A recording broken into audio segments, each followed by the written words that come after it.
So my mate Dave was cutting open a can of tuna to make us some tuna sandwiches. So I started telling him about a show I watch about bluefin tuna. I showed him some pictures on my phone to show him the massive size of some of these fish. My mate looked at my phone with a rather surprised look on his face and then looked down at his can of tuna and said, "I always thought tuna was made from dolphins." So at some point early on in his life, this information wrongly entered poor Dave's head and he believed it to be true up until this moment. And in a similar manner, the information that entered my head many years ago led me to believe that when you come across a Timex movement, you don't service it, instead you do something else with your day. Which is the reason why I have never worked on a Timex before until today. Greetings good people and a very warm welcome to you all. I'll be announcing the winners for the giveaway at the end of this video, so stay tuned.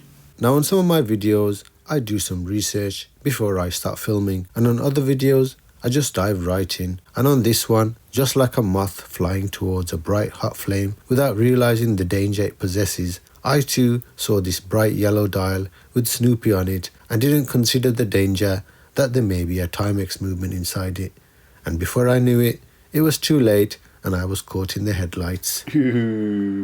That's nasty. Great Britain. Let's remove this lovely bit of plastic. Wow, there it is, ladies and gentlemen.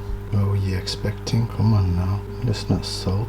I just inspected this thing and it looks like this is not a serviceable movement. You can see the bridge is all riveted on and there's one screw probably just to take out the stem. So I suppose we could take out the stem and fix that bent lug, see if we can clean those pivots and maybe put a bit of oil on them and see if that improves it. Oh dear, I was looking forward to this one. This may just have to be a YouTube short. Strange little stem, huh? Do you guys want to see how this magic tennis ball is floating? Ta-da! Levitation. So we sort out that little plexiglass, straighten out that lock, give it a little clean.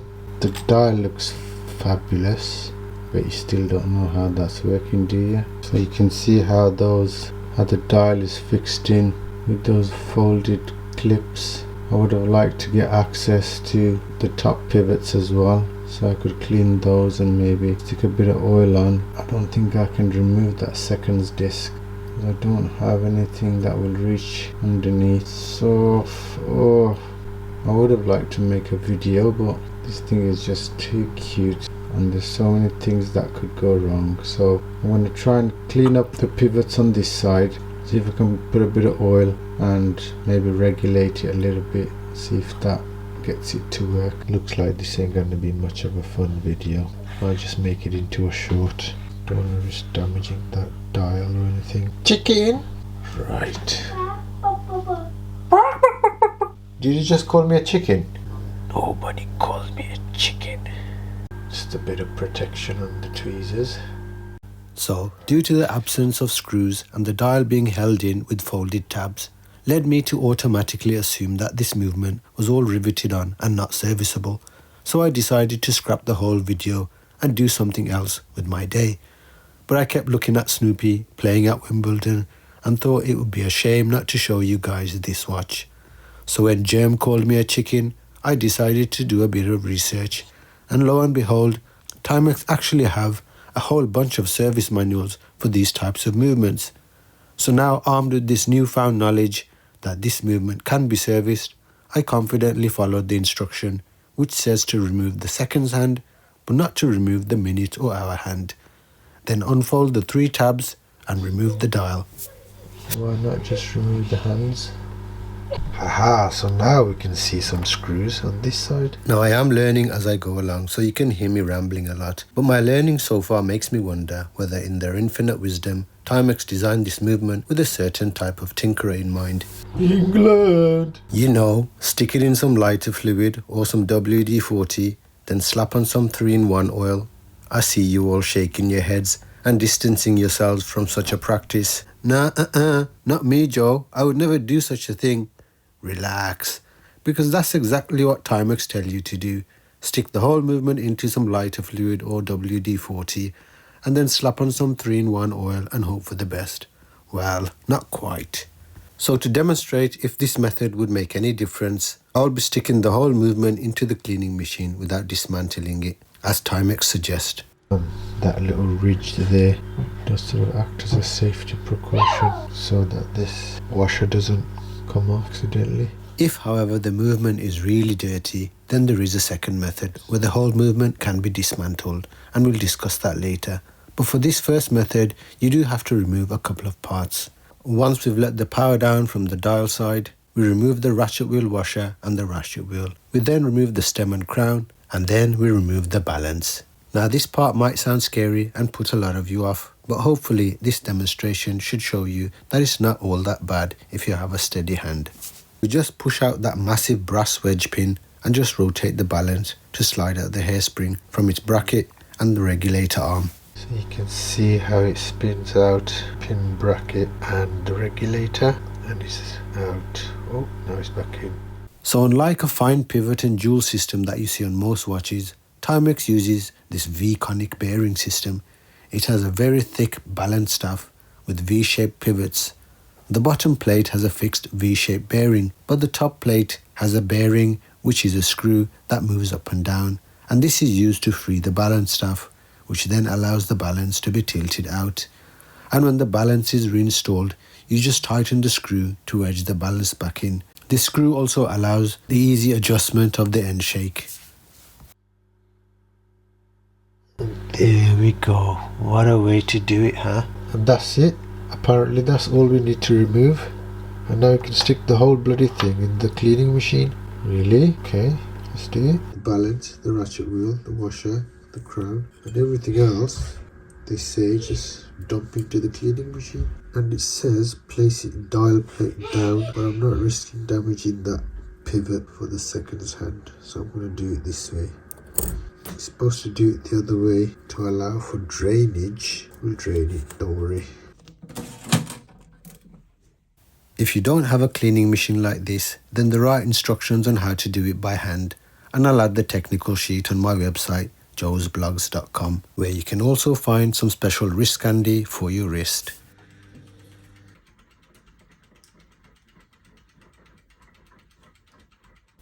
So while that's going on, let's clean the balance by hand. I'm just using some rinse aid for this, and you can just stick it in a jar and shake it about, because when this movement was designed all the way back in the 60s, I don't think we had AliExpress, so people didn't have little portable ultrasonic machines all over the place like we have today. So I gave it a few shakes, but my hands got tired, so I stuck it in the ultrasonic for a bit.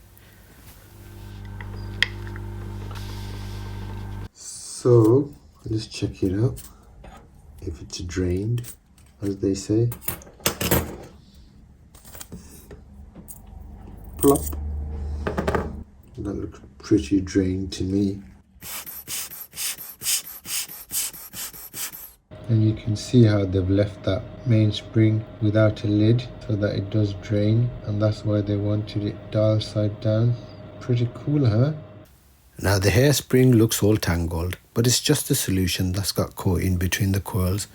And to also make sure that there is no solution left in the movement, I'll just stick them both on my dryer for a bit. That looks much better, doesn't it? So now for the oiling. Timex only mentioned one oil which is used in the factory, and that is Elgin M56B. God only knows what that is. But assuming they use one oil for everything, then I would guess D5 to be an equivalent for that. However, I'm sure you could get all smart and try a few different oils and greases as I did. I made an educated guess that the pivots with the deeper oil wells should have D5 and 90-10 on the smaller bearings such as the center seconds and escape wheel pivots. So here you can clearly see the size difference of the various bearings. So I'm using 90-10 on these two small ones, and I've used D5 everywhere else. Now you may be wondering, with all the obstruction on the dial side, how are we supposed to oil those pivots? Well, Timex have thought of that too. So check this out. So we've got the oiling for the pin pallet just here, and for the escape wheel, 2 holes on the minute wheel, and we just slide it around. That should give us access to the bearing for the skate wheel. We also need to oil the top and bottom sides of the intermediate winding pinion, the winding pinion and the setting pinion. So I assume you just slap a bit on the pinions and then work it in.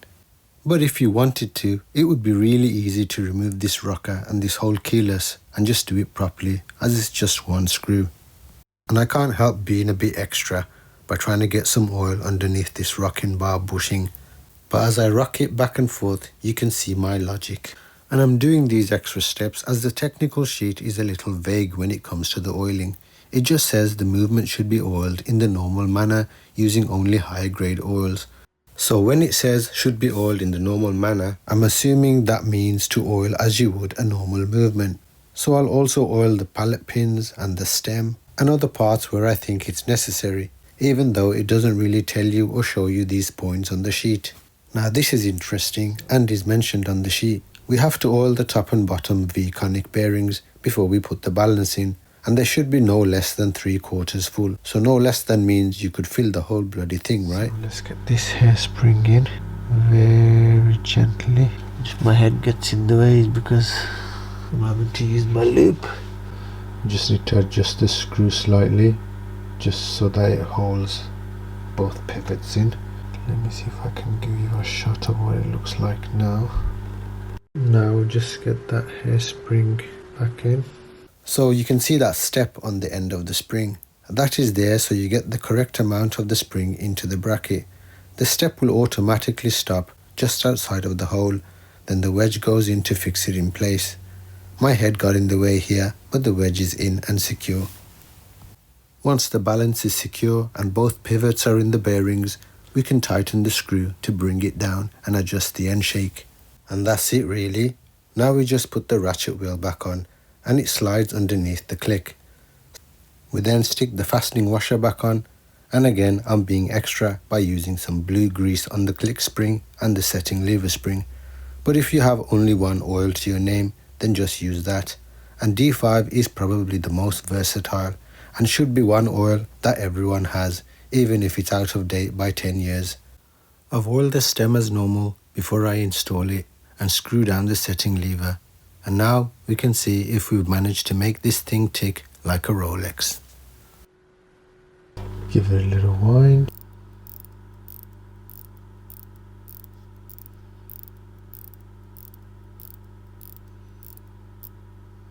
Doesn't want to go, does it? Oh, there it is. Well, hey. Ooh, it's going. It's going.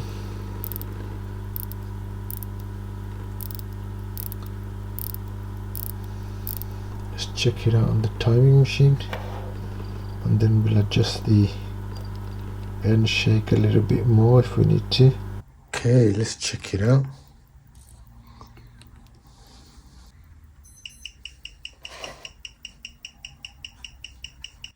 No way. Go on, Timex.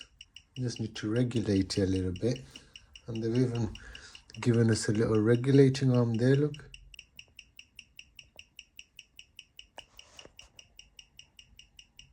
Did I make it worse? Or is that better than before?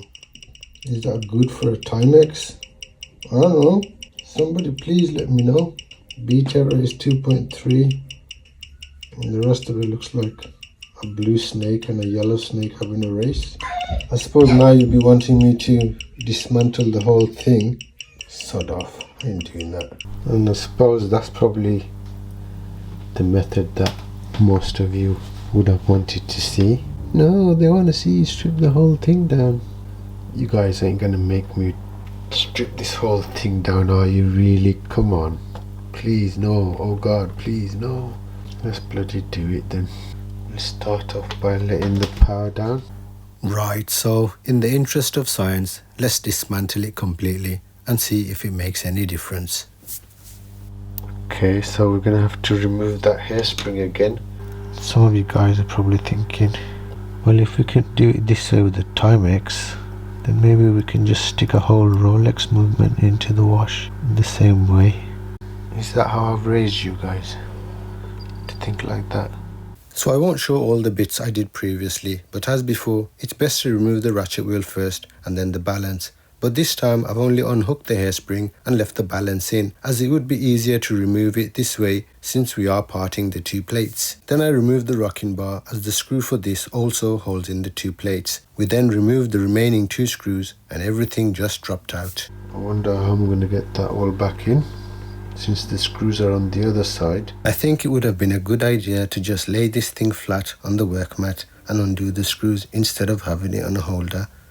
So now the layout seems pretty familiar as most other pin pallet movements. Now you can see there is a mark on the movement which says N55, and this is what I searched for initially and nothing came up. But the technical sheet suggests that this is actually an M24. Everything's just fallen to pieces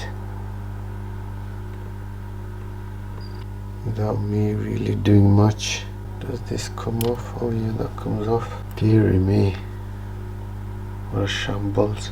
I think that click stays where it is. So that's it really. We've got 1, 2, 3, 4 screws. That's it. No bridges, no nothing. Have a look at that mainspring though. Look at the mainspring barrel. Obviously it doesn't have a lid. So you can see the condition of the mainspring from our previous clean. Not bad, is it?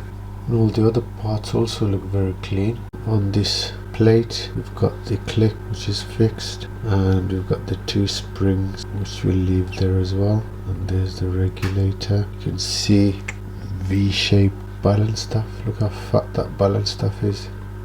And you've got the V-shaped top and bottom pivots. So let's remove this mainspring since we are doing sort of proper service on it now. Now this Timex mainspring is permanently coated with a solid coating and is not affected by normal cleaning solutions and should therefore not be oiled. And WD-40 does not fall into the category of normal cleaning solutions. Okay? And you can see that special coating on it, as they mentioned. Looks almost like gold. Now one of the only downsides of using the first method of cleaning this movement is that you don't get to peg out all the holes. And as you can see here, there does seem to be some tiny build-up around those pivot holes. So in that instance, a full disassembly is recommended. But after inspecting these parts, including the hairspring, it would be easy for me to say that the first method has cleaned all the parts pretty well. But I don't know how dirty the insides of the movements were to begin with. So I've got everything in the basket except for the little wedge and the washer for the ratchet wheel, and obviously the balance. It hasn't got a cock or anything that you can just stick back in. But we've washed that previously. We'll leave those 3 things out, and everything else we'll stick in the wash and see if we can improve the accuracy a little bit better than before. I'm a little bit doubtful, but this is a scientific exploration channel, so let's go boldly where nobody else has. Now I want to give you a closer look at the cleaning mechanics on the cleaning machines in various settings so that you can appreciate why it is necessary in most cases to have all the pivots out of the jewels or bearings.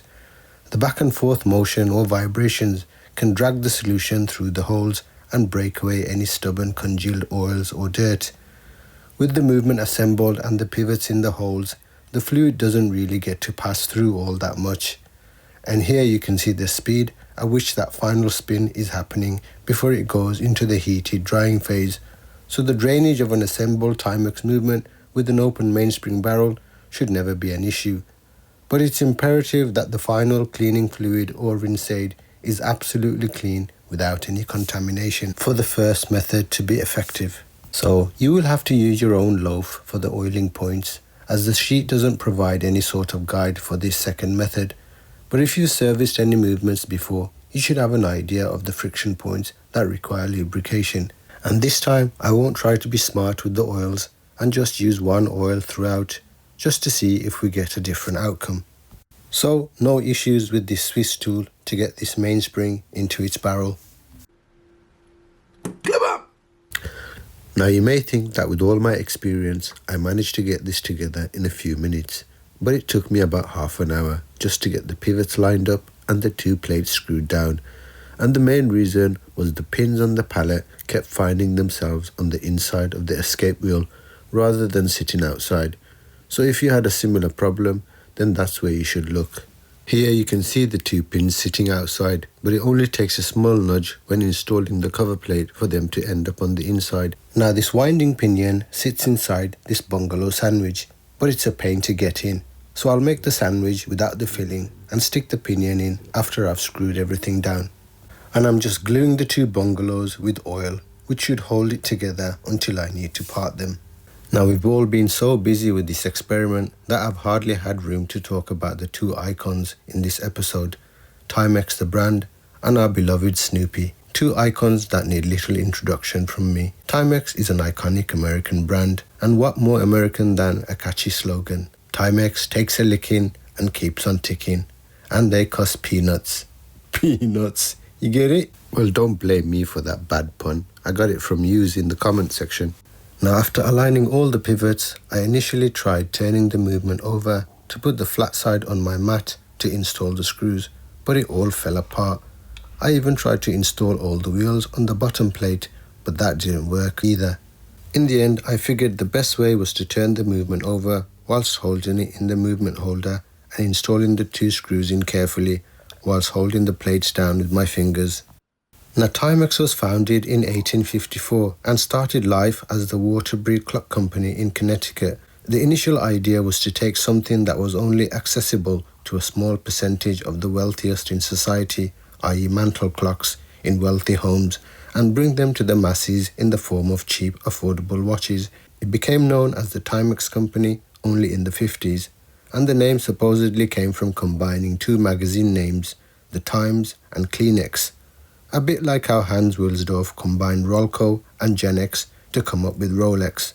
Wouldn't it be cool if Timex and Rolex did a collab? Timex even had a partnership with another famous American brand, the Ingersoll Watch Company, and by the 1960s, Timex was the #1 brand in America, where a third of all watches sold in America was a Timex. Hold on, I thought Kleenex made bum wipes. So now you can see I'm installing that sliding pinion, and it's much easier to do it this way. Timex nearly went bust during the early part of the 20th century, but a deal with Disney and Mickey Mouse in the 1930s under the Ingersoll brand helped the company turn around its fortunes, selling millions of watches. Timex is still producing watches to this day. Ooh, that's smooth. Feels just like a Rolex. So this is what it looks like now, and I've used D5 for everything except for the pin palette. I haven't actually oiled that yet. I'll regulate that now and see what it looks like, and then we'll have another look after I've oiled the pin palettes. We'll see the comparison. So I did a small adjustment.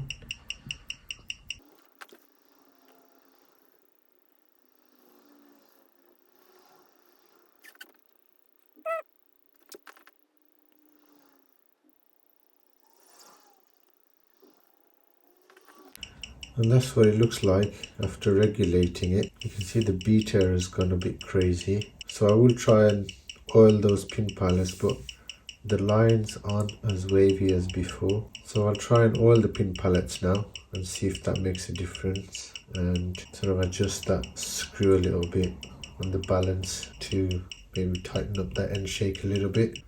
So now check it out. The beater is getting better. Just need to adjust it a little bit. So did we manage to get it better than before? I don't know. I think so. You guys tell me.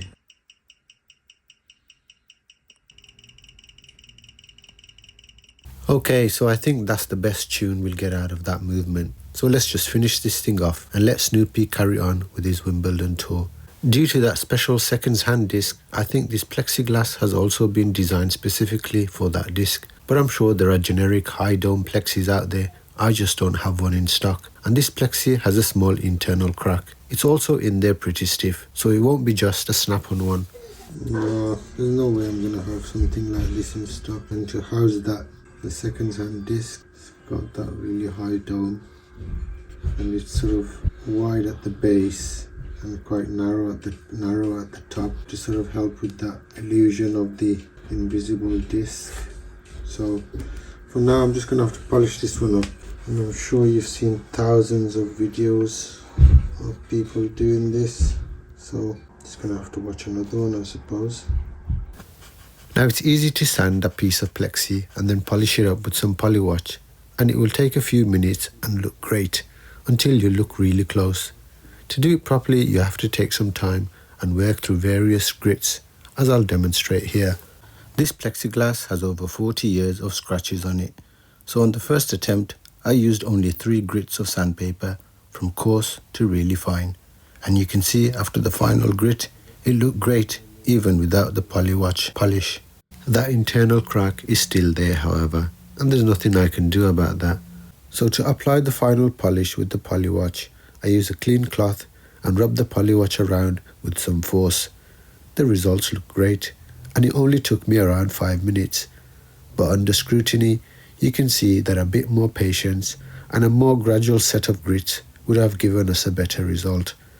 Because when you try to remove scratches, you need to make smaller and smaller scratches. So this is what happens when you use the polywatch, but you haven't gotten rid of all the fine scratches. It looks really shiny, but if you look really close up, you can still see those fine scratches, which have also been polished up, which is why you can't see it with your eyes, but if you look carefully, you can still see them. So I'm going to start again and do that all over again. And there may be some really minor blemishes, but we can't see those distinctive scratches anymore.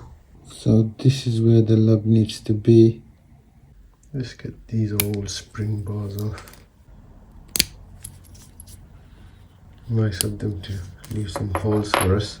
Now, I don't know whether I should apply some heat, or is that going to ruin the chrome plating? Or should I just try and straighten it out?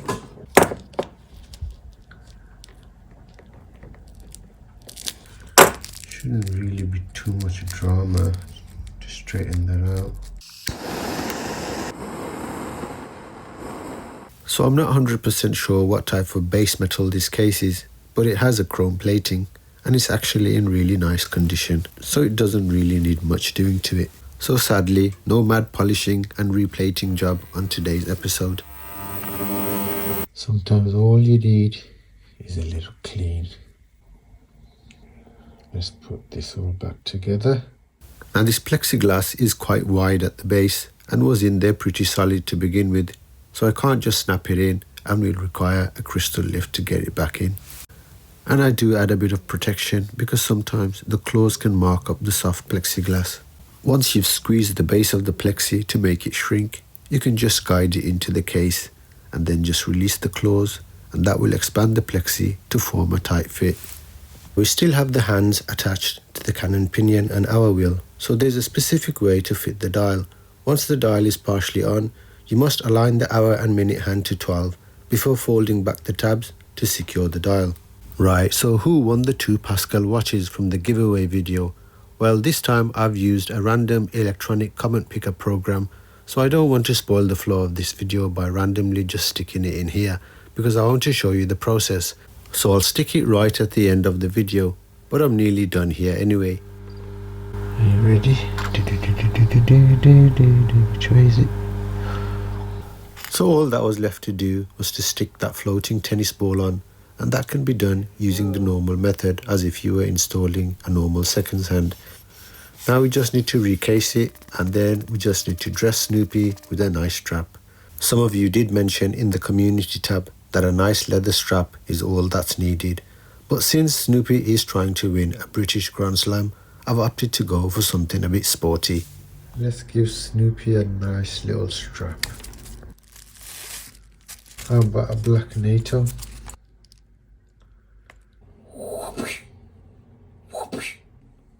So I really hope you guys enjoyed this one and got some answers from our 2 experiments. Since this was the first Timex I ever did, it would be great to hear all your thoughts and views in the comments regarding your own experiences with these types of movements.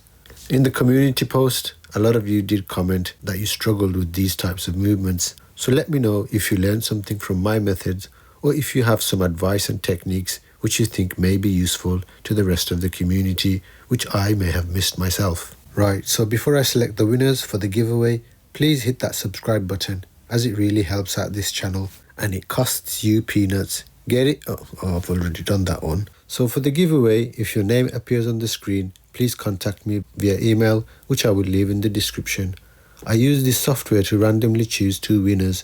So the first one is for the crash watch. Well, hey, congratulations. And the second one is for the moon phase. Get in there, Peter O'Brien. Anyway, take care, folks. Trot.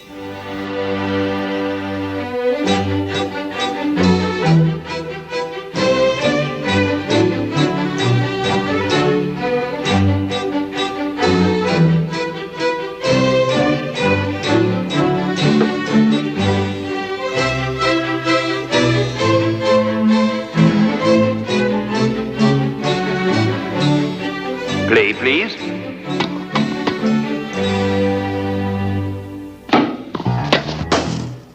Love 15. Play, please.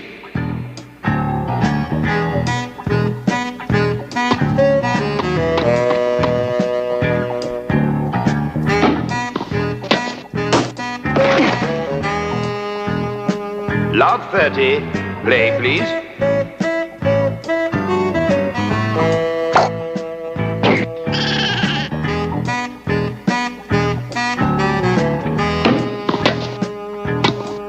Love 40. Play, please.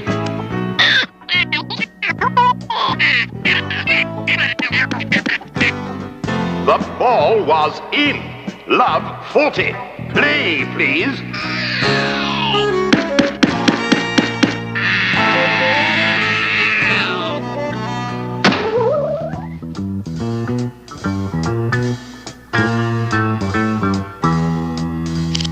Mr. Snoopy.